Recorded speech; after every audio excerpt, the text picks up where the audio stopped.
আসসালামু আলাইকুম। আজকে আমি আর প্রোগ্রামিং ল্যাঙ্গুয়েজের কিছু বেসিক টার্ম নিয়ে আলোচনা করব। প্রথমে একটা ব্যাপার বলে নিচ্ছি, যারা আপনারা আর সম্পর্কে খুব ভালো ধারণা আছে বা ধরেন মোটামুটি আর জানেন, সো এই ভিডিওটা তাদের জন্য না, বাট এই ভিডিওটা শুধুমাত্র তাদের জন্য যারা একদমই আর জানেন না, বাট আরে কাজ করা লাগবে আপনাদের। সো ওই আর্টটা একবারে বিগিনিং লেভেল থেকে কিভাবে শুরু করা যায়, ওইটা একদম ইনিশিয়াল পয়েন্ট থেকে আমি শুরু করব। সো প্রথমে আমি দেখাচ্ছি যে কিভাবে আর ডাউনলোড করতে হবে আপনার ল্যাপটপের পিসিতে। সো আপনি গুগলে গিয়ে সার্চ দিতে পারেন আর সফটওয়্যার। ডাউনলোডে গিয়ে ক্লিক করলে আমরা এদিকে প্রথম যে অপশনটা পাচ্ছি এটাতেও ক্লিক করতে পারি, চাইলে নিচেরটা দেখতে পারি। আমরা এটাতে যাব যে ডাউনলোড আর ফর উইন্ডোজ। ওকে, এটা লেটেস্ট ভার্সন যেটা। সো এটাতে গেলে আমরা পাবো যে এদিকে দেখতেই পাচ্ছি যে download R 4.3.1 for Windows. So আপনারা এদিকে ক্লিক করলে আমরা এই যে ডাউনলোড হওয়া শুরু হয়ে গেছে। ঠিক আছে, তো এটা দিক থেকে ডাউনলোড হয়ে গেলে ইনস্টল করে নেবেন। ঠিক আছে, আমার এদিকে যেহেতু অলরেডি ইনস্টল করা আছে, সো আমি আর এটা দেখাচ্ছি না। ঠিক আছে,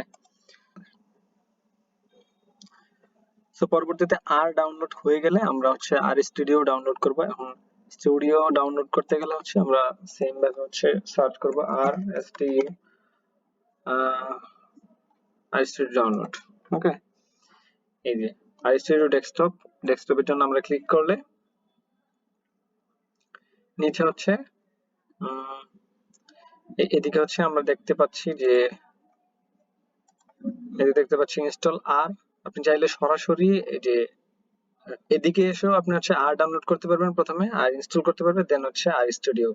ঠিক আছে, তো প্রথমে যেটা দেখালাম যে আর ডাউনলোড, ওই দিক থেকে চাইলে আপনি ডাউনলোড করে দেন এদিকে এসে শুধুমাত্র এটা ডাউনলোড করতে হবে, আমাদের download R studio for desktop. আর আমরা যদি সরাসরি এটাতে আসি তাহলে আমরা এদিক থেকে ডাউনলোড করতে পারবো, যে এদিকে ডাউনলোড ক্লিক করলে আমাদের এদিকে ডাউনলোড শুরু হয়ে যাবে। ঠিক আছে, আর স্টুডিও ডাউনলোড শুরু হয়ে গেছে। তো আর স্টুডিও ডাউনলোড করার পর আমাদের কাজ আর স্টুডিও সম্পর্কে আমাদের একটা মোটামুটি ধারণা নিয়ে ফেলা। ঠিক আছে, তো আমরা যদি প্রথমেই দেখতে যাই যে আসলে আর স্টুডিও ওপেন করলে আমরা একটা ব্যাপার দেখতে পাবো, একটা ইন্টারফেস দেখতে পাবো। এই জায়গায় গেলেই আমরা প্রথমেই যে ইন্টারফেসটা দেখবো, ওইটাতে প্রথম উইন্ডোতে আমাদের চারটা চারটা ভাগে ভাগ করা হয়েছে প্রথম উইন্ডোটা। ঠিক আছে, তো প্রথমটা আমাদের সোর্স উইন্ডো। এই জায়গায় আমরা এই যে এটা আমি যেখানে কোডগুলো লিখে রাখছি, এটাতে আমরা কোডগুলো লিখবো। ঠিক আছে, এই কোডগুলো লিখলে, কোডগুলো লেখার পর এই যে রান বাটন দেখতে পাচ্ছেন, এই রান বাটনে ক্লিক করলে আমরা যে কোডের যে অ্যান্সার গুলা ওইগুলো আমরা এই যে কনসোলে পাবো। ঠিক আছে, তো সো তো আপনি চাইলে কনসোলেও কাজ করতে পারেন, সমস্যা নেই। কনসোলে কাজ করলে এটাতে সেভ করার দরকার নেই, বাট এটাতে যদি কাজ করি আমরা ফাইল সেভ করা লাগবে। আর কনসোলে কাজ করলে ধরুন আমরা কনসোলে কখন কাজ করব, যখন দেখবেন হুট করে আমাদের যে প্যাটার্নের বাইরে একটা কাজ করা দরকার। 2 এবং 2 যোগ করলে কত হবে, এটা জাস্ট ক্লিক নিচে আমরা তখন দেখাবো যে 2 প্লাস 2 করলে কত হবে, নিচে দেখাচ্ছে অ্যান্সার সাথে সাথে 4। সো এটার জন্য সেভ করার দরকার নাই, বাট আপনি যদি উপরে করতে চান তখন এটার জন্য সেভ দরকার হবে। ঠিক আছে, ফাইল। তো আমরা যখন খুব আমার সময় কম বা তাড়াহুড়োর মধ্যে কিছু একটা করতে হবে, তখন আমরা নিচের ইয়েটা ইউজ করতে পারি, কনসোলটা ইউজ করতে পারি। আর আমরা উপরে যেগুলো কোড করতেছি ওই কোডটাও রান করলে আমাদের কনসোলে অ্যান্সারটা দেখাবে।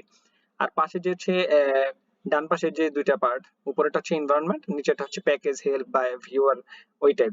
তো এনভায়রনমেন্ট ব্যাপারটা এমন, আমরা যে এদিকে সোর্স যে উইন্ডো আছে, এই উইন্ডোতে যদি আমরা রান করি, কোড রান করার ফলে এদিকে যে ভেরিয়েবল গুলো আমরা ডিফাইন করবো, ওই ভেরিয়েবল গুলো এদিকে এসে জমা হবে। মানে ওয়ান কাইন্ড অফ হিস্ট্রির মতো। ঠিক আছে, একটা স্টোরের মতো কাজ করবে এটা। তো আমরা বাম পাশে যা কাজ করতেছি, এই ভেরিয়েবল গুলো ডান পাশে এসে এই যে এনভায়রনমেন্টে আমাদের এগুলা শো করবে, যে কয়টা ভেরিয়েবল এই জায়গায় আছে, কয়টা অবজারভেশন আছে ওই ভেরিয়েবলে, বা রো কয়টা, কলাম কয়টা। ঠিক আছে, ওই ব্যাপারগুলো এদিকে শো করবে। আর নিচের যে অংশটা, এটা আমাদের এটার মধ্যে আমরা এই যে দিক থেকে মাঝে মধ্যে প্লট করা লাগবে, যে ডেটা ভিজুয়ালাইজেশন করা লাগবে। ওই ভিজুয়ালাইজেশন করলে এই ডেটার যে প্লট হচ্ছে এদিকে আমাদের শো করবে।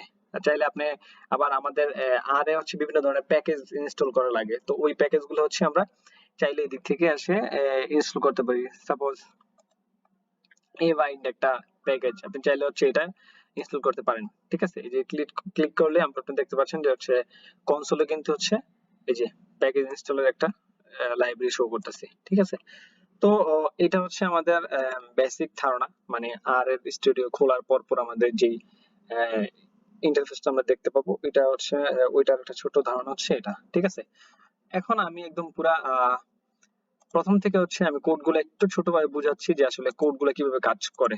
আরে ঠিক আছে, এই কোডটা আমি কেন লিখলাম যে আরএম লিস্ট, এই লিস্ট যে কোড আছে এই কোডটা দিয়ে হচ্ছে মূলত মানে আমরা উইন্ডোকে মানে পরিষ্কার করে ফেলি। ঠিক আছে, ক্লিয়ার।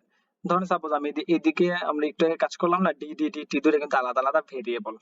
ঠিক আছে, ধরেন আমরা নতুন ডেটা সেট নিয়ে কাজ করতেছি, ওই ডেটা সেটের ভেরিয়েবলের নাম দিতে চাচ্ছি ডিডি, বাট এই জায়গায় তো অলরেডি আমি ডিডি ডিফাইন করে রাখছি। তো যদি নতুন একটা ভেরিয়েবল ডিডি, নতুন একটা ডেটা সেটে নতুন একটা ডেটা সেটকে যদি আমরা আবার ডিডি দ্বারা ডিফাইন করতে চাই, তখন কিন্তু আর কিন্তু বুঝতে অসুবিধা হতে পারে যে লাস্ট এটা তখন নিবে, তখন ফার্স্ট এটা নিবে না। ঠিক আছে, আপনার ধরেন ফার্স্ট এটা নিয়ে কাজ করা দরকার কিন্তু আপনি করতে পারতেছেন না, আপনি যখন হচ্ছে ইনপুট দিয়েছেন তখন হচ্ছে লাস্ট এটা নিবে।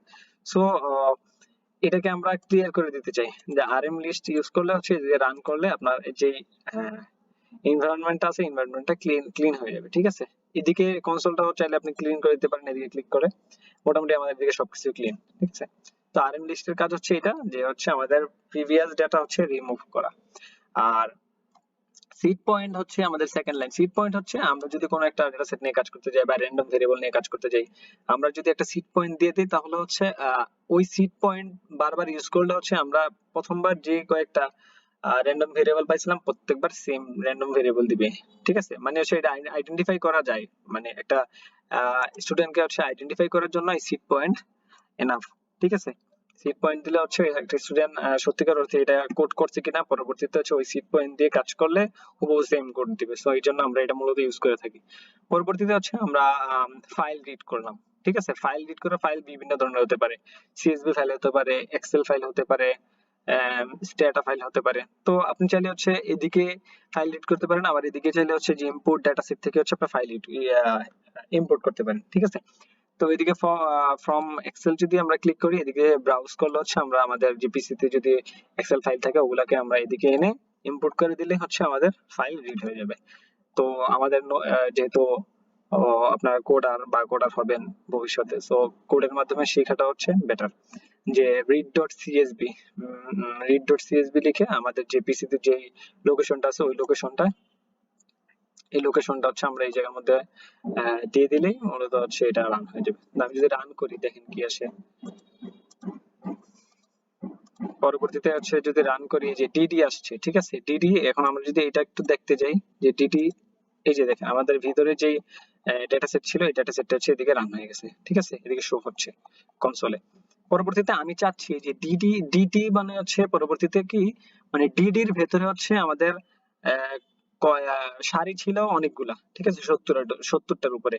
তা আমি চাচ্ছি 1 থেকে 68 পর্যন্ত যে রো আছে ওই রো পর্যন্ত নিতে। ঠিক আছে, বাকি যেগুলো বাকি 3টা 4টা রো যদি থেকে যায় বা যদি আরো এক্সট্রা ধরেন সাপোজ 200টা রো আছে এদিকে। ঠিক আছে, তো আমি চাচ্ছি প্রথম 67টা রো নিয়ে কাজ, 67টা বা 68টা হচ্ছে রো নিয়ে কাজ করতে। ঠিক আছে, তো এটার জন্য আমরা কি করলাম, এই যে ডিডি দ্বারা প্রথমে ডিফাইন করছি হচ্ছে আমাদের আগের ভেরিয়েবলটা, মানে আগের ভেরিয়েবলটা, তার মানে ডেটা সেটটা হচ্ছে ডিডি আগের, ওই ডেটা সেটের 1 থেকে 68 পর্যন্ত আমাদের যে রো আছে ওই রোটা আমরা এদিকে সিলেক্ট করে দিলাম। আর এই যে কমা দেওয়ার পরে যেই অংশটা দেখতে পাচ্ছেন এটা হচ্ছে আমাদের কলামের জন্য। তো এই জায়গায় কিন্তু আমরা কোনোটা সিলেক্ট করে নিই, তার মানে হচ্ছে এটা বাই ডিফল্ট ধরে নিবে তারা যে এই জায়গায় সবগুলাই হচ্ছে কলাম হিসাবে কাউন্ট করে নেবে, মানে সবগুলা কলামে ওরা কাউন্ট করবে। তার মানে ওই জায়গায় যদি হচ্ছে 10টা ভেরিয়েবল থাকে তার মানে 10টা কলাম থাকবে, ওই 10টা ভেরিয়েবল বা 10টা কলামের প্রত্যেকটা কলামেরই 1 থেকে 68 পর্যন্ত আমাদের রো হিসাবে নিবেও। ঠিক আছে, তো এটা ডিটিটা আরেকটা নতুন ডেটা সেট হয়ে গেল, বুঝতে পারছেন। দেন হচ্ছে আমরা n equal to n rho dt, তার মানে হচ্ছে কয়টা রো আছে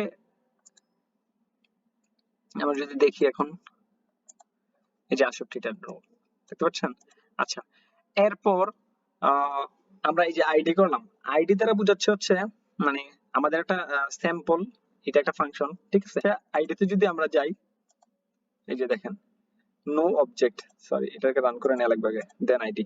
তার মানে হচ্ছে 25, 40 এবং 41, এই 25, 40 এবং 41 কে তারা সিলেক্ট করে নিছে, ঠিক আছে। তার মানে হচ্ছে ওই আইডি দ্বারা কি বোঝাচ্ছে, মানে স্যাম্পল দ্বারা বোঝাচ্ছে 1 থেকে 68 পর্যন্ত যতগুলা অবজারভেশন আছে, ঠিক আছে, বা যতগুলা রো আছে, ওই রো এর যে কোনো 3টা রো সে সিলেক্ট করবে, ঠিক আছে, এজ এ স্যাম্পল।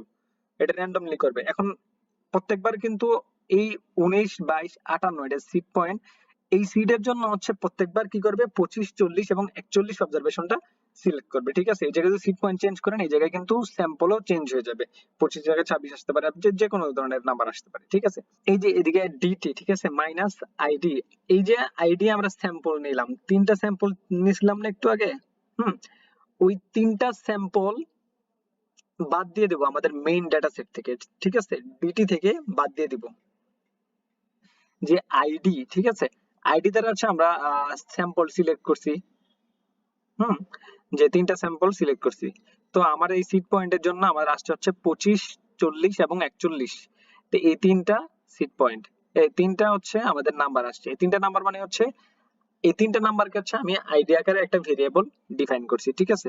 করার পরে দিয়ে আমি নতুন আরেকটা ভেরিয়েবল ডিফাইন করছি যেটা কিনা হচ্ছে ডিটি, ঠিক আছে। ডিটি আমাদের মেইন ডেটা সেট ছিল, ওই ডিটি, ওই ডেটা সেটের ভেতরে যে হচ্ছে 25, 40 এবং 41 নাম্বার রো ছিল, ওই রো গুলাকে আমরা বাদ দিয়ে দিচ্ছি প্রত্যেকটা কলামের। এই যে দেখুন, প্রত্যেকটা কলাম সিলেক্ট করা মানে হচ্ছে কমার পরে কিন্তু আমি কোনো কিছু দেইনি, তার মানে এটা প্রত্যেকটা কলাম সিলেক্ট করা হয়ে গেছে।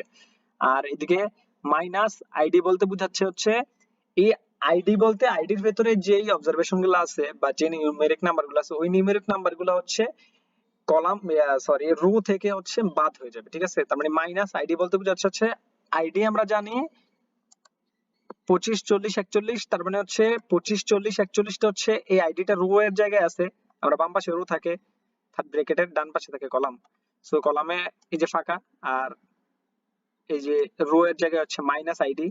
তো মাইনাস আইডি মানে হচ্ছে আমাদের রো থেকে, মানে মেইন ডাটা সেটের রো থেকে 25, 40 এবং 41 নাম্বার রোটা হচ্ছে বাদ হয়ে যাবে, ঠিক আছে। তো পরবর্তীতে আমরা যদি দেখি হচ্ছে হেড এন্ড রো, দেখেন 65টা আমাদের ছিল কত, 68। তো ওই জায়গা থেকে আমাদের চলে আসছে কয়টা, 65টা। তার মানে হচ্ছে 3টা রো এদিক থেকে বাদ হয়ে গেছে, ঠিক আছে। এই তো এটা হচ্ছে একদম পুরো বেসিক একটা ধারণা আর এর। সো